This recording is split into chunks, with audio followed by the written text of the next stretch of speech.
Lucia di Lammermoor, Donizetti. Well, what can I say? This is simply one of the top 10 classics that gets performed around the world. It is a remarkable work, and one of the reasons that I love it as so much as I do is because I happen to be a fan of Donizetti's music. It isn't just that the opera itself is great, it's that Donizetti himself worked very hard to create a masterpiece every time out that he wrote. And we really have to go back a little bit in time to the Rossini phenomenon that was sweeping Italy and all over Europe in the 1820s. And by 1830, every young maestro, anybody who could play the piano and the violin and could compose, wanted to be the next Rossini. They wanted to be that for reasons of commercial viability, they wanted to be that for the sake of their own egos, and they also wanted that for the sake also of developing music and pushing music to the next level. So this is a very, very important time because opera is now about to explode in its development. So the reason that I love looking at Donizetti's music is because this is really like being on the inside of how opera is about to just permeate with a whole new language and a whole new way to think about drama and staging. Why do we like things the way we like them? Simply put, because it's a mixture of everything in its right order. The right melody, with the right character, in the right situation, with the right staging. And Donizetti, in many ways, is the first person to get it all right at the same time. Because when we look back at the 18th century, I don't think they were this concerned as Donizetti was. I think they were concerned with getting a lot of things right, but not all of the elements at the same time. So Rossini sort of paved the way with operas like Barbara of Seville, and with some of his also lesser-known pieces, like Maometto, for example, which is going to be debuting in Toronto from the COC in another 13 months. So some of these more mature operas, like William Tell, began to give the younger maestros a sense of, how do I write the next big thing? What do I do? How do I make this work? But the one who stood out above all of them was Donizetti, and there were a lot of them. Caccini, Mercadante, many, many names that we just simply don't celebrate anymore. And out of all of them, Donizetti stands out the greatest. But he had another thing to contend with, not just the Rossini phenomenon, but another phenomenon known as the Bellini phenomenon.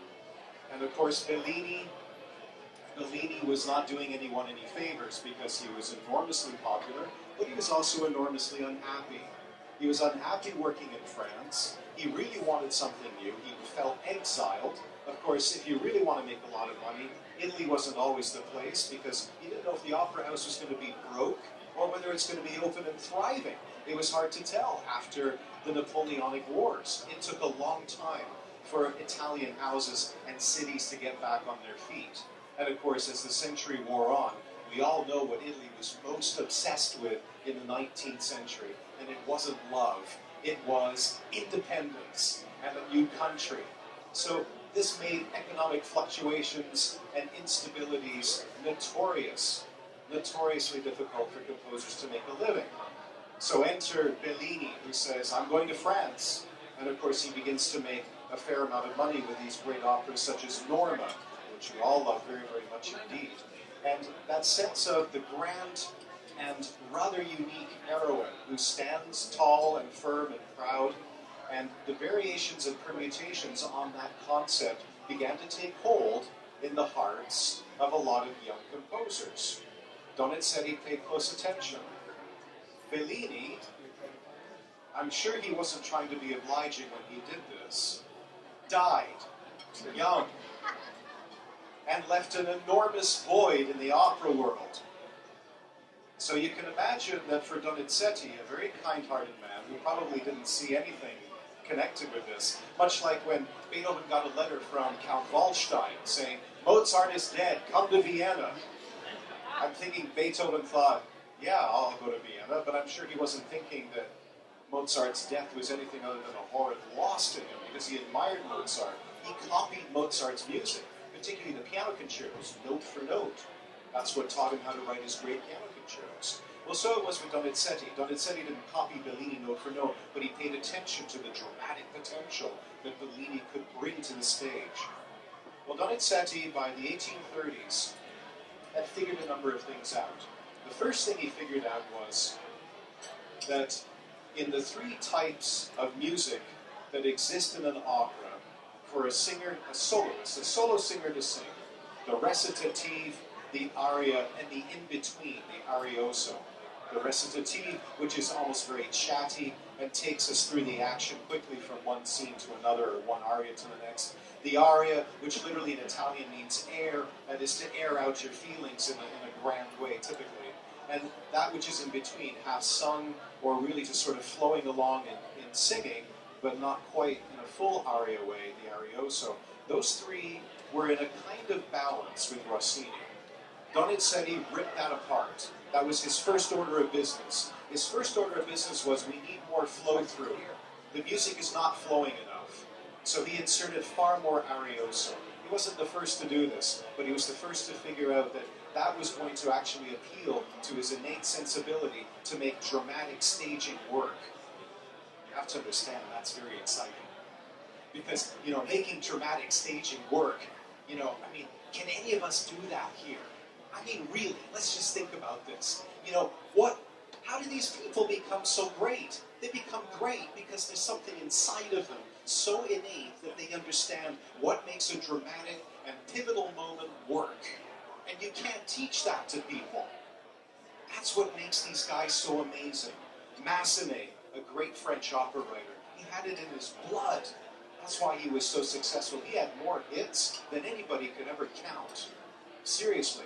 You know, you run out of fingers and toes counting the number of hits that man had in his life, because he understood dramatic sensibility and how to combine it with a natural, almost really purely transcendental musical lyricism.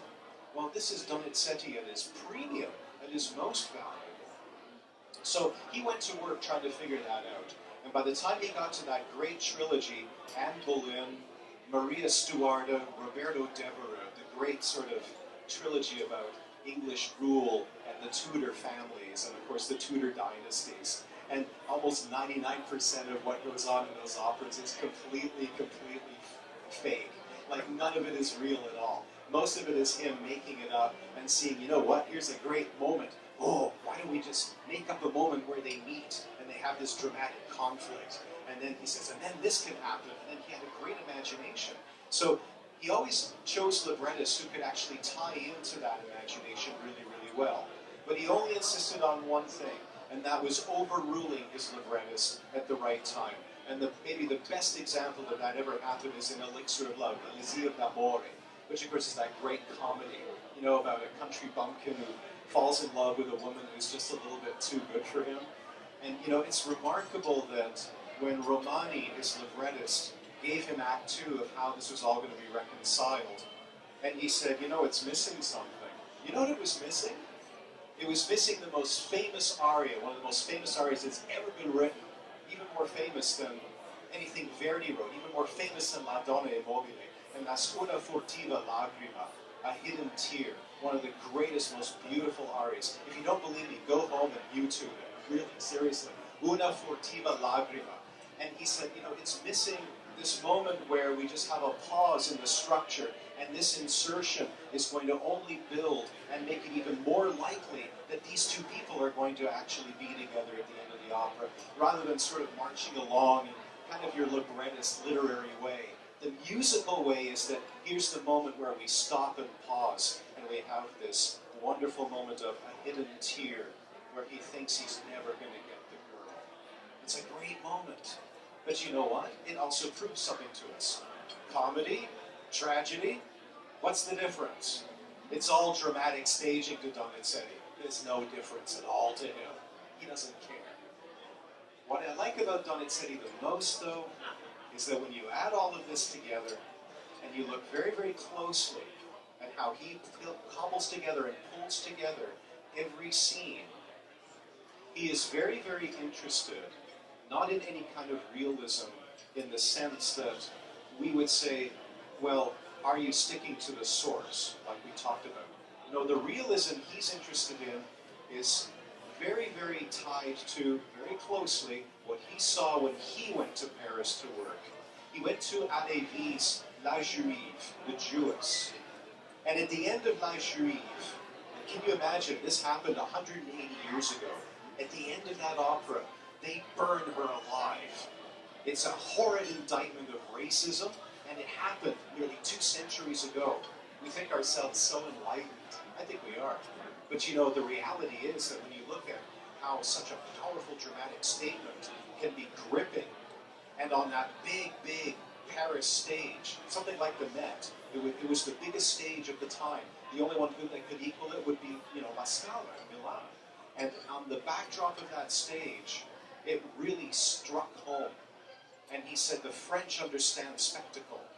Now, I'm skeptical of spectacle, because, you know, if you let it sort of outshine your music, Lucia is in love with the absolute most wrong human being possible. She's in love with the man who has been descended from a long line of vendetta between two families that are, of course, written about eloquently in Sir Walter Scott's original. And this, of course, is immediately going to attract Donizetti, because Donizetti likes a lot of violence in his operas. He's a violent guy. He likes dark, he likes gloom, and he likes violence. And he likes it to be sudden and short. He's not a high body count man. That's not him. But he is very definitely somebody who loves the gloom just sort of overtaking, and it's inexorable. And of course, Lucia is already, right away, the foremost literary archetype of the 19th century that would, of course, affect Anna Karenina and Tolstoy, and a whole variety of other novels just like it. The woman who basically has the stars against her, who's in love with the wrong man, and it leads to a horrid ending for many, if not all, concerned. And so immediately Donizetti knows, I've got opera material here. And so what he sees with this broad scope of possibility is, now how do I build this over time until I get to the absolute maximal screaming amount of tension? That's something that Bellini never did. You know, Donizetti, you know what, you guys? Donizetti had an utterly thankless job. Because people, I don't think, really realized quite what he was doing. Berlioz, and then Bizet, Hugo Wolf, all of these writers, they used to say, oh, Italian opera. Good heavens, they just go on and on and on, and it's just too dramatic, and it's all superficial. But you know, there is Donizetti, and Lucia di Lammermoor. I really like that one. They all fell for it, and rightly so, because they all fell for that sense that he knew that with inexorability, he had this responsibility to carve the perfect aria, the perfect duet, the perfect plot device, to make his moves throughout the opera build to a point where you have so much sympathy that you have to explode in tears when you see Lucia stagger on the stage. Because we all know what happens, don't we? She falls in love with the wrong man. The vendetta, of course, is proclaimed by her brother. But her brother is in a terrible position. Her brother has fallen out of favor with the king, even though he's winning this vendetta hands down. And you know, usually in a lot of sets, we have ruins all around the stage to show that they've been knocking down each other's walls and statues and monuments and all of the fine structures that come with peerages and lordships. And all of this ruination really is what greets you at the start. And even though her brother is winning this vendetta, it doesn't matter, because he's made the mistake of falling in with the wrong political group. And now he's on the outs. And if he's not careful, he's also going to be so far on the outs, he's going to get exiled and lose everything. So, as any good brother would do, in a monumentally sexist time, he decides to marry off his sister to somebody that's going to put him politically back in favor. And of course, she has absolutely no desire whatsoever to do this. She can't even conceive of this, because love is telling her, in fact, something else altogether.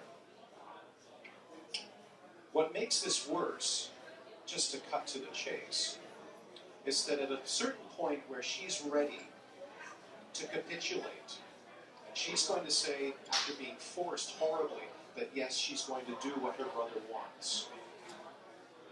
She begrudgingly, almost really, it's a horrid moment of grief, and I don't know how it's going to be directed, but when we see it, it's usually a moment where you should be shaking your head, saying, I just can't believe this is happening.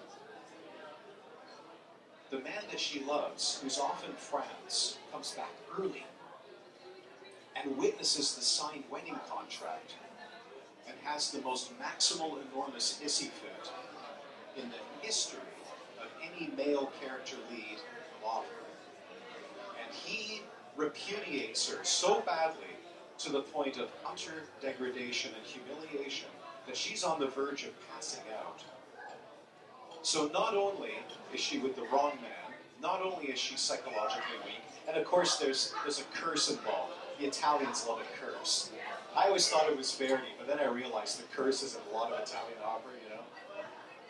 And of course, all of this weighs on her to the point that already psychologically fragile, she crumbles inside. And then the nice part about this is that the interior loss of self, we don't really need to see. Donizetti doesn't have her on her own sing an aria saying, I'm psychologically falling apart, mercy on me. He has a great way of showing it without using the aria as a pivot. So that when that horrid moment happens and her chaplain / tutor comes in and announces Lucia has killed her husband and is quite insane. And she staggers in, and sometimes they have it with blood all over her dress. And she's usually got a bloody knife in her hand. And of course, when she staggers in, she's not even thinking about Arturo. She's not even thinking about where she is. She's in an almost feudal state. She is completely dislocated. And this, of course, becomes one of the most important archetypes of 19th century thought. It is a link with the supernatural, that her mind has fled to some other realm.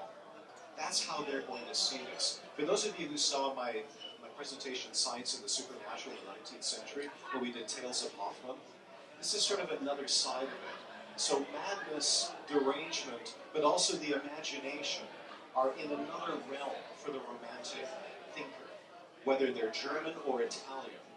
And this is something that we sort of struggle with because, you know, in our modern age of psychiatry, we also have neuroscience to help us, right? So we tend to think of these things far differently than in a rather literary manner.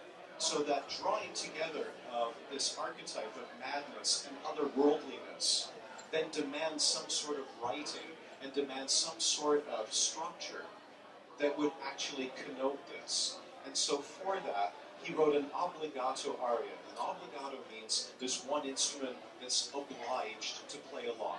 Bach was the master of writing the obbligato aria, the cantata. In fact, 99% of Bach's arias are obbligato arias.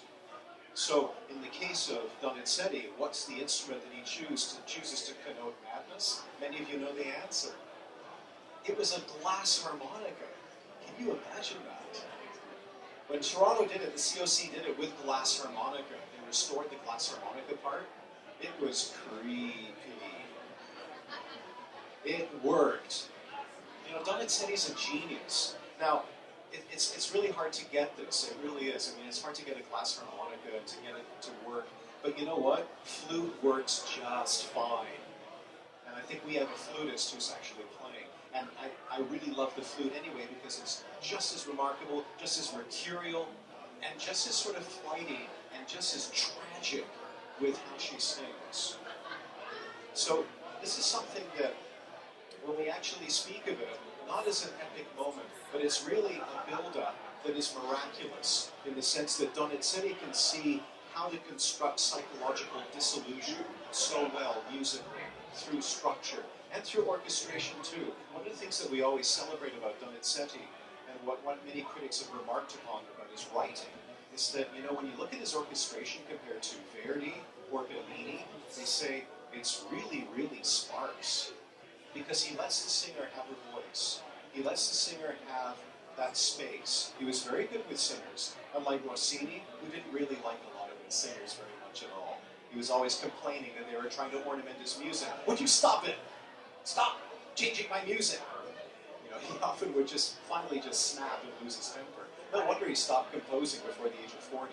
I don't think he could take it anymore. I mean, I think he was trying to police his music for the rest of his life and just supervise its production. He was content enough to do that.